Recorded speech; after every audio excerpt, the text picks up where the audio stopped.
Closed doors, I'm a fool for your love.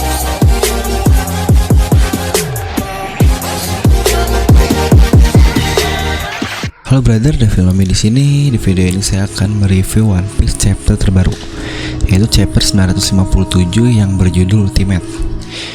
Yang sesuai dengan nama si chapter ini. Menurut Ana chapter ini benar-benar ultimate dari si manga One Piece ini. Mungkin salah satu chapter terbaik yang pernah ada. Nah, karena mungkin video ini akan cukup panjang, Ana akan mereviewnya secara lengkap satu persatu. Dan juga karena chapter ini benar-benar chapter yang sangat keren. Oke, mari tanpa basa-basi lagi, kita langsung saja, let's go. Nah, sebelum kita mulai untuk review per chapter seperti biasa, Ana merasa sangat senang karena di chapter ini salah satu prediksi Ana tentang Rocks ini terjawab. Dan video Ana sebelumnya yang ini tentang membahas tentang Rocks, mungkin Ana akan beri linknya di deskripsi dan di kartu di atas kanan. Situ Ana berkata bahwa anggota dari Rocks ini adalah Whitebeard, Kaido, dan Big Mom. Terjawablah sudah di chapter ini bahwa mereka semua adalah mantan anak buah si Rocks. Oke, kita langsung mulai untuk review per halaman. Di chapter yang baru ini, untuk halaman utamanya bukanlah lanjutan cover story dari si BG, melainkan color split. Oke, untuk detail dari color splitnya akan aneh bahas kemudian. Kita langsung aja masuk ke bagian per halamannya. Nah, since awal ini kita mulai dari Marineford yang baru. Kalau dilihat dari itu mirip kayak McD ya. Untuk timelinenya tidak dijelaskan, hanya dikatakan adalah hari sebelum perangan sudah akan dimulai. Yang berarti hari peperangan itu untuk waktu menyerang si Onigashima. Yang berarti waktu saat ini adalah di antara ketika referee selesai dan tengahan si waktu referee ini. Nah, lalu kita melihat perbincangan lagi antara si Isou Fujitora dengan Sakazuki. Di sini Isou berbicara tentang SSG. Mungkin untuk hal ini akan saya bahas juga nanti untuk lebih detailnya. Nah, di sini yang perlu diperhatikan lebih lanjut adalah Isou-san atau si Fujitora itu terluka. Apakah benar mereka bertarung habis-habisan bersama si Ryokyugi untuk melawan para anggota revolusioner? Namun jika kita lihat dari chapter sebelumnya, tidak ada bekas pertempuran di Marigois. Lalu apakah yang terjadi? Apakah benar Fujitora dan Sabo ini beraliansi seperti di Sword yang aneh bahas di chapter sebelumnya, atau sesuatu yang lain terjadi? Nah, yang cukup mencurigakan adalah manakah tujuan dari si Fujitora ini, karena kita lihat ada seeking yang sangat besar sekali, seperti mereka berada di Calm Belt. Ngomong-ngomong tentang Calm Belt, apakah mereka itu menuju ke Hancock untuk menangkapnya, ataukah ada sesuatu yang lain yang sedang direncanakan dalam hal ini Sword yang aneh bahas di chapter sebelumnya. Lalu jika kalian perhatikan juga, kapal dari si Fujitora ini mempunyai kanji yang bertuliskan atau yang bisa kita baca adalah dibacanya Isou, yang berarti jika dalam bahasa Indonesia atau bahasa Inggris adalah entire life atau lifetime. Nah, lalu kita masuk ke bagian dalam Marineford. Di sana terlihat si Brenyu sedang menjelaskan tentang aliansi dari Big Mom dan si Kaido ini. Nah, karena subjek dari rapatnya tentang Big Mom dan Kaido, maka Sengoku menjelaskan ini semua. Ketika mereka Big Mom dan Kaido beraliansi, dia ingat sesuatu tentang Rocks atau The Rocks, bajak laut yang pernah menguasai lautan pada zaman dahulu. Nah, mari sekarang kita berbicara tentang si bajak laut Rocks ini. Jadi dapat dikatakan bajak laut Rocks itu adalah kumpulan dari para bajak laut yang secara individu. Nah, dari cerita si Sengoku ini, pada zaman dahulu dikumpullah para kru legendaris mereka semua di pulau yang bernama Beehive, yang sekarang adalah markas dari si Kurohige ini. Nah, menurut si Sengoku, bajak laut Rocks ini adalah bajak laut yang garang, atau dapat dikatakan mereka kriminal lah. Dan bahkan dari antara krunya sendiri pun mereka saling membunuh satu sama lain. Yang hanya tersisa yang terkuat saja yang hidup. Ya, mungkin itu juga dapat melihatnya sendiri dari para bajak laut terkenal yang akhirnya mereka semua mantan dari si Kapten Rocks ini. Nah, nama dari si Rocks ini sudah sangat terkenal dan ditakuti pada zaman dahulu di seluruh dunia. Bahkan pihak pemerintah pun atau world government sampai menghilangkan jejak dari si Rocks ini karena mungkin saking berbahayanya si Rocks ini. Nah, lalu kita masuk ke bagian si kru dari anggota Rocks ini. Pertama kita langsung mulai dari kaptennya, yaitu Rocks the Sebek. Setelah sekian lama akhirnya muncul lagi anggota klan D yang baru. Nah, dari penjelasan si Sengoku ini, hanya seseorang yang paling kuat lah yang dapat memimpin sekumpulan kru yang sangat-sangat hebat, yang pada zaman kemudian mereka menjadi bajak laut yang disebut Yonkou. Sudah pasti kaptennya memiliki kekuatan yang sangat luar biasa. Sengoku pun berkata bahwa dia kemungkinan besar adalah lawan terkuat dari si Roger.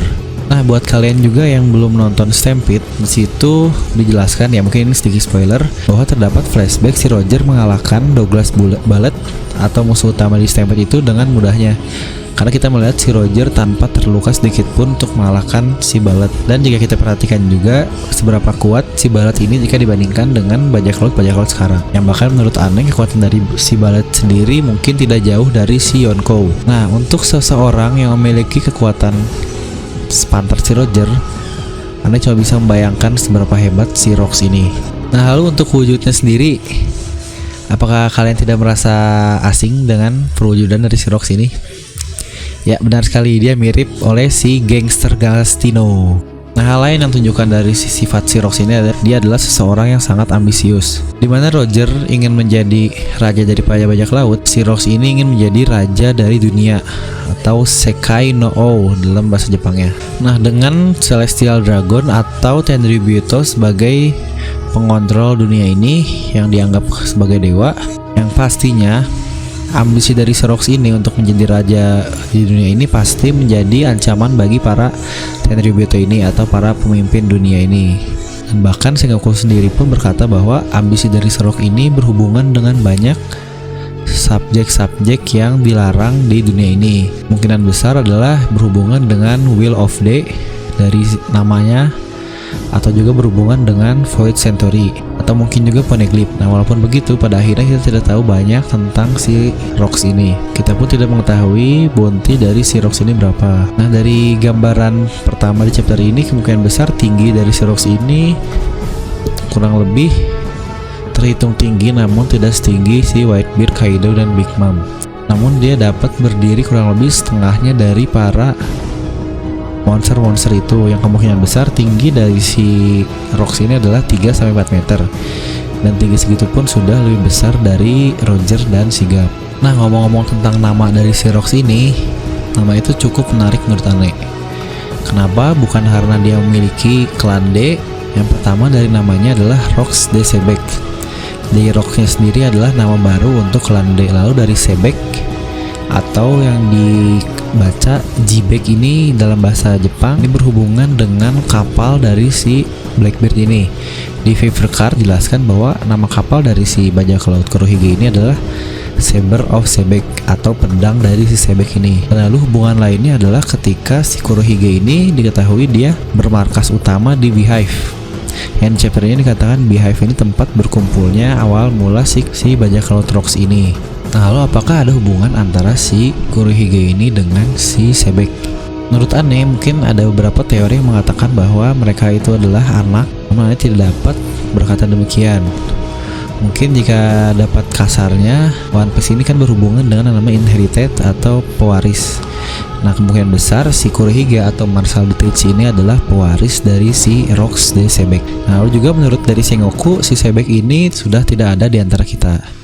Apakah maksudnya dia sudah mati ataukah dia sudah menghilang sama seperti Shiki yang sekarang tidak tahu keberadaannya di mana? Apa yang terjadi terhadap Rox setelah insiden tersebut? Apakah benar jika dia mati di tangan Roger atau sesuatu yang lain terjadi? Karena kita juga belum tahu wujud asli dari si Sebek ini atau si Rox ini, karena hanya diwujudkan dengan siluet hitam. Ya, klasik Oda lah. Nah, langsung kita masuk ke yang kedua. Yang kemungkinan besar diprediksi Ane bahwa si Edward Newgate atau Whitebeard ini adalah wakil kapten dari si bajak laut Rox. Seseorang yang di kemudian hari dikatakan bahwa dia adalah manusia terkuat di dunia atau strongest man in the world, yang bahkan dikatakan kekuatannya dapat disejajarkan dengan si Roger ini, serta dia adalah kru dari bajak laut Rox. Nah, yang cukup aneh adalah untuk Whitebeard yang baik begitu berada di kru yang garang atau yang kriminal. Karena dari cita-cita si Whitebeard ini dia hanyalah ingin mempunyai keluarga. Lalu menurut Favorite Card juga, mungkin di waktu ketika dia menjadi kru dari si Rox inilah muncullah sebutan Whitebeard, yang menurut Ane cukup masuk akal karena ketika kita melihat sedikit flashback tentang si Whitebeard sebelum dia mati, dia belum mempunyai kumis ikoniknya. Nah, pertanyaannya adalah ketika dia masih menjadi kru dari si Rox ini dan di perang itu dimulai, apakah dia sudah mempunyai kekuatan buah iblis Gura-Gura no Mi, atau hanya dia bertarung menggunakan pure kekuatan utamanya atau kekuatan fisiknya saja. Nah, lalu kita masuk ke Yonkou kedua. atau dapat dibilang anak buah kru dari si Rox yang jadi Yonkou yang kedua, yaitu Charlotte Lin atau kita kenal sebagai Big Mom. Dia juga menjadi bagian dari bajak laut Rox bersama Kaido yang sudah Garp pernah katakan di chapter 907 yang pas tepatnya 50 chapter sebelumnya.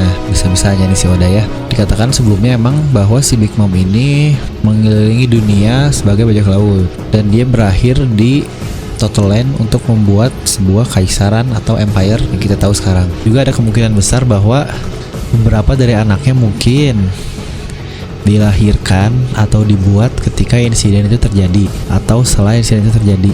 Mungkin Anda tidak dapat berkata bahwa Big Mom dan Kaido mungkin punya anak yang baru, atau juga kemungkinan besar antara si Big Mom dengan Rox yang hasil akhir anaknya adalah si gangster Gastino. Nah, kita masuk ke Yonkou ketiga. Dia adalah seseorang yang menyukai kejahatan sejak muda. Jadi secara natural bahwa si Kaido ini cocok dengan bajak laut Rox. Dan lalu kemungkinan besar juga di saat inilah atau perang itu terjadi di God Valley Incident ketika si Kaido mempunyai utang yang sangat besar kepada si Big Mom, yang bahkan Big Mom sendiri berkata yang bahwa itu adalah utang seumur hidup. Yang cukup menarik ini memang menurut Anda ketika si Kaido ini masih pemula ketika di bajak laut Rox, walaupun tetap saja bahkan cabin boy seperti si Shanks ini sudah dapat menjadi Yonkou seperti sekarang. Bayangkan untuk seseorang seperti Kaido. Nah, lalu juga bajak laut yang terlihat siluetnya yaitu Kenjishi no Shiki. Buat yang belum tahu, mungkin kalian bisa ngulang baca chapter 0 atau juga nonton One Piece movie Strong World. Walaupun baru di sini dapat dikonfirmasi bahwa Shiki ini adalah member atau kru dari si Rock. Nah, jika kalian baca juga di chapter 0 ada juga scene di mana Shiki berkata kepada Whitebeard dan dia mengatakan bahwa Whitebeard tidak berubah sama sekali, masih sama seperti seseorang yang dulu dia kenal. Dan terjawablah sudah di chapter ini dan bahwa memang mereka dahulu adalah seseorang yang teman yang menjadi salah satu kru si Rox ini. Nah, ngomong-ngomong tentang si Shiki, mungkin kalian juga belum tahu bahwa walaupun dia tidak menjadi Yonkou, tapi dia atau si Shiki ini dapat dikatakan seseorang yang memiliki kekuatan sejajar dengan Whitebeard dan si Roger. Jadi dapat dikatakan bahwa kekuatan dari para anak buah dari si Rox ini memiliki kekuatan yang sangat luar biasa hebatnya. Nah, lalu juga kemungkinan besar kru dari si Rox ini adalah si Sakuyaku atau Saki. Mungkin buat kalian yang lupa, dia pernah muncul di arc Saboner Archipelago yang menolong si Luffy untuk bertemu dengan Rayleigh. Memang di chapter tersebut juga dikatakan oleh Rayleigh bahwa si Saki ini dulunya adalah seorang bajak laut yang terkenal. Di video juga dikatakan walaupun dia tidak memunculkan atau tidak terlihat seperti itu, namun si Saki ini seseorang yang sangatlah kuat. Dia juga dikatakan pernah atau sering dikejar oleh si Garp pada zaman ketika dia masih menjadi bajak laut. Dan dikatakan juga bahwa dia retired atau keluar 42 tahun yang lalu. Yang kemungkinan besar bahwa dia tidak berpartisipasi di insiden si God Valley. Nah, lalu yang sudah dapat kalian prediksi juga yaitu Bakin atau ibu dari si Edward Weevil. Yang memang sudah dikatakan sebelumnya oleh si Marco bahwa Bakin ini dan Whitebeard pernah menjadi salah satu kru kurang lebih 40 tahun yang lalu. Nah, ngomong-ngomong, umur dari si Weevil ini adalah 35 tahun. Jika dia benar-benar anak dari si Whitebeard dengan si Bakin ini, kemungkinan besar mereka membuatnya setelah insiden si God Valley itu terjadi. Nah, lalu yang selanjutnya untuk anak buah dari sini adalah Kapten John. Buat yang belum tahu, ini sering disebutkan oleh si Buggy bahwa si Buggy ini sering mencari harta karun dari si Kapten John ini. Yang kemungkinan besar si Kapten John ini memiliki harta luar biasa yang terkenal bahkan menjadi legenda. Untuk Kapten John ini pernah muncul beberapa kali. Pertama dikatakan oleh si Buggy, lalu juga di trailer bug muncul juga Kapten John, walaupun Anda tidak tahu apakah itu Kapten John yang asli pada zaman dahulu atau bukan. Lalu juga dikatakan dua anak buah lagi oleh si Sengoku yang kita belum tahu itu siapa. Yang pertama adalah Silver X, lalu juga Aochoku. Nah, ngomong-ngomong tentang dua karakter ini, karena disebut oleh si Sengoku, kemungkinan besar mereka ini masih hidup dan mungkin akan muncul di nantinya, ataukah mereka hanya menjadi legenda. Nah, kita lanjut ke halaman selanjutnya. Nah, langsung kita masuk ke pulau yang dikenal sebagai God Valley atau Lembah Dewa. Nah, lalu tanpa kalian sadari juga, tiga nama besar si D ini atau klan D ini bertarung di pulau tersebut, yaitu Roger, Garp, dan Rox. Nah, walaupun dikatakan di Marine bahwa Garp ini single handed, itu berarti bahwa si Garp ini dia sendirian mengalahkan bajak laut Rox yang kita ketahui pernah dikatakan di chapter 807. Dan hal itu tersebut juga yang mengatakan bahwa title dari si pahlawan dari angkatan laut itu muncul. Di sini kita melihat masa lalu atau wujud dari sigap yang berdarah-darah ketika masih muda. Keren sekali emang nih sigap ini. Hampir semua klan D ini mereka semua membenci si Tenryubito dengan cara yang berbeda. Gap, dia adalah seorang angkatan laut namun menolak untuk melayani si Tenryubito ini karena bertentangan dengan prinsip moralnya. Lalu anaknya yaitu si Dragon, yang bahkan sudah terang-terangan si Dragon ini untuk menyerang si pemerintahan ini. Lalu juga cucunya yaitu Luffy yang bahkan pernah memukul salah satu dari si Tenryubito ini. Nah, mereka semua dengan cara-caranya, bahkan seseorang angkatan laut yang sangat setia seperti Gap sendiri pun bertentangan untuk melayani si Guts atau Tenryubito ini. Bukankah ini adalah sesuatu yang kebetulan? Nah, di sini juga dikatakan bahwa alasan utama kenapa Gap menolak untuk menjadi admiral adalah bahwa dia tidak ingin dimanipulasi oleh pemerintah dan dia juga tidak ingin dibudaki oleh si Tenryubito ini. Hal ini pernah dikatakan juga di chapter 0 kenapa dia menolak menjadi admiral. Nah, lalu juga ada panel diperlihatkan Garp dan Roger bertarung melawan bajak laut Rocks ini. Mungkin jika hal seperti itu Garp bertarung karena mendapatkan perintah. Lalu kenapa juga Roger harus ikut-ikutan? Ataukah dia hanya peduli terhadap pertarungannya dengan si Rocks ini? Mungkin hal itu pun yang menjadi alasan kenapa Roger percaya terhadap Garp untuk menjaga si S saat masih bayi. Nah, dari panel ini terlihat Whitebeard, Kaido, Big Mom, dan Rocks berhadapan dengan Garp dan si Roger ini. Yang aneh mungkin tidak bisa membayangkan lagi sebesar apakah si perang ini. Dan ini adalah orang-orang yang mungkin orang-orang terhebat yang pernah lahir di One Piece ini. Dan mereka bertarung di satu pulau. Jika benar Whitebeard berada di sisi Rocks sampai akhir, Anda hanya tidak dapat membayangkan seberapa hebat si kedua orang ini, Garp dan Roger, dapat mengalahkan mereka semua. Nah, lalu juga dikatakan oleh Sengoku setelah kejadian itu si God Valley ini mendadak menghilang atau dihapus dari dunia ini. Nah, ngomong-ngomong tentang yang dikatakan Sengoku ini, dapat disiratkan bahwa si God Valley ini benar-benar menghilang pulaunya atau benar-benar hanya dihapuskan keberadaannya saja dari dunia. Nah, dari prediksi aneh sih kemungkinan besar si God Valley ini adalah si Raftel itu sendiri, atau mungkin ada hubungannya dengan si Raftel. Karena jika kita lihat dari mapnya, bentuknya pun sama seperti tujuan dari si Raftel itu, yaitu dikatakan dari Road Poneglyph ketika 4 bidang itu bersinggungan muncullah suatu pulau. Nah, di sini pun digambarkan si God Valley ini berada di antara pulau-pulau yang lain yang berada jauh dari yang kemungkinan besar adalah itu mungkin clue atau hint dari Oda bahwa si God Valley ini adalah Raftel. Atau jika bukan, apakah si God Valley ini memiliki Road Poneglyph yang memunculkan si Raftel ini? Mungkin akan terjawab beberapa chapter nanti. Nah, lalu selanjutnya yang sangat epic dari chapter ini, yaitu bounty dari para Yonko. Gila. Pertama kita disuguhi bounty dari si Teach yang kita sudah tahu berapa, yaitu sebesar 2.246.600.000 berry. Nah, lalu yang kedua, Yonko yang paling muda, yaitu si Akagami no Shanks. Dia mempunyai bounty sebesar 4.048.900.000. Nah, mungkin di sini ada juga yang cukup aneh atau janggal karena sebelumnya editor dari One Piece ini berkata bahwa Shanks memiliki bounty tertinggi atau highest bounty, yang mungkin maksudnya adalah salah satu dari yang tertinggi. Nah, di sini juga dijelaskan bahwa dia baru menjadi Yonko 6 tahun sebelumnya.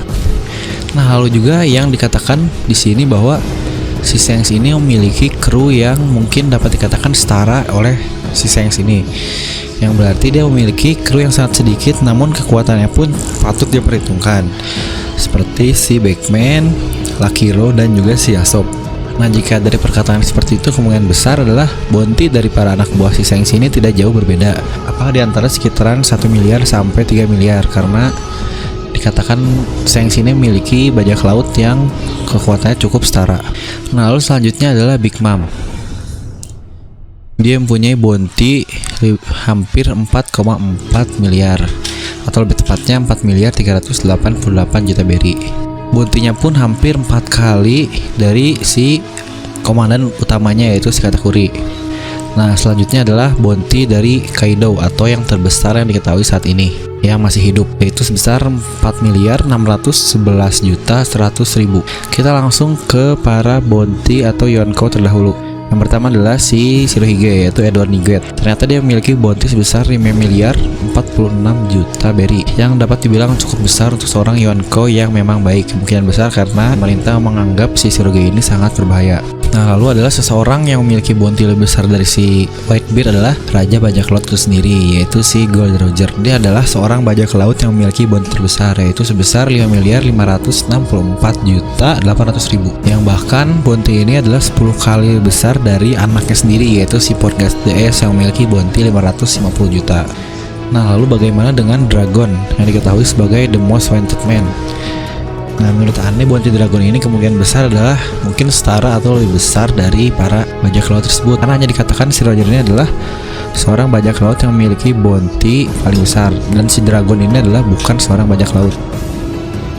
Nah, kita lihat selanjutnya si Brenyu, dia mention lagi tentang si SSG yang diketahui dia adalah Special Science dari si Marine ini, yang kemungkinan besar menurut Ane ini ada hubungannya dengan si Vegapunk, si ilmuwan. Nah, kemungkinan besar di sini ada hubungannya juga dengan si Fujitora, atau mungkin proyek yang ada dilakukan oleh Fujitora dan Vegapunk, karena pernah dimention di chapter 905 bahwa hal tersebut dapat menggantikan sistem Shichibukai. Nah, dari prediksi Ane bahwa SSG ini kemungkinan besar sama seperti set atau smile buatan si Caesar Clown dan Doflamingo. Jika benar, maka Marine atau Angkatan Laut pasti dia akan mempunyai kekuatan buah iblis yang tidak terbatas. Walaupun hanya buatan, namun jika buatan Vegapunk kemungkinan besar akan lebih sempurna, dan juga kemungkinan besar tidak akan ada efek seperti smile yang ada di Wano Kuni ini. Nah, memang si Oda ini jika membuat clue tidak tanding, jika memang benar seperti itu, maka sudah dipastikan atau Ane juga yakin kekuatan Marine akan meningkat jauh, dan itu benar-benar akan menggantikan si Shichibukai. Nah, lalu selanjutnya kita melihat si Sakazuki atau Akainu ikut masuk ke dalam ruangan. Nah, di sini juga akhirnya kita tahu bahwa Oden adalah salah seorang komandan divisi di bajak laut Whitebeard. Ternyata Oden bukan hanya bermain-main atau jadi kru biasa saja di Whitebeard, bahkan dia menjadi komandan divisi juga. Walaupun tidak diberitahu divisi berapa, namun menurut Ane dia berada di divisi yang cukup baik, mengingat kekuatannya yang sangat hebat. Nah, di akhir chapter pun Sengoku berkata yang menurut Ane sangat epic, kenapa hampir semua individual yang hebat pasti selalu berhubungan dengan Wano, seperti contohnya Roger, Whitebeard, Shanks, dan bahkan si Oden ini. Nah, karena menurut Ane pun si Wano ini pasti berperan besar pada masa dahulu, yaitu mungkin di 100 tahun yang hilang. Mungkin dia bagian dari Ancient Kingdom atau aliansi dari si kerajaan Ancient tersebut. Nah, karena kita tahu juga seseorang yang membuat si Poneglyph ini atau yang memahat batunya adalah si klan Kozuki ini yang memimpin si Wano Kuni. Nah, mungkin segitu untuk review per halaman dari si chapter ini. Jadi kalau Ane ambil kesimpulan, chapter ini itu berisi lengkap tentang masa lalu. Yang pertama kita mengetahui sejarah tentang bajak laut Rox yang ternyata sangat-sangat hebat, yang merupakan rival utama atau rival pertama dari si Roger, yang Ane tidak dapat membayangkan sehebat apa si Rox dari Sebek ini. Lalu juga kita diberitahu tentang bounty dari para Yonko yang ada, yang menurut Ane cukup epic. Ngomong-ngomong tentang inherited atau pewaris ini, mungkin hampir selalu di tiap anime ada ya, atau di tiap manga. Di sini mungkin jika dicontohkan seperti Luffy adalah pewaris dari si Roger. Namun jika kita mengetahui hal baru chapter ini, kemungkinan besar adalah si Teach juga pewaris dari si Sebek, yang bukan harus anak atau apapun, namun kemungkinan besar hanya pewaris saja. Mungkin hal ini kita pernah melihatnya ketika di anime lain atau manga lain, yaitu Naruto. Overall buat chapter ini karena emang benar-benar ultimate, sama sesuai judul chapternya, emang chapter yang keren-keren banget. Menurut Ane kasih nilai 20 dari 10. Keren banget pokoknya. Nah, seperti biasa, terima kasih sudah menonton video ini sampai habis. Jangan lupa like, comment, subscribe, dan share juga video ini ke teman kalian ya. And I'll see you guys next time. You're a superhero.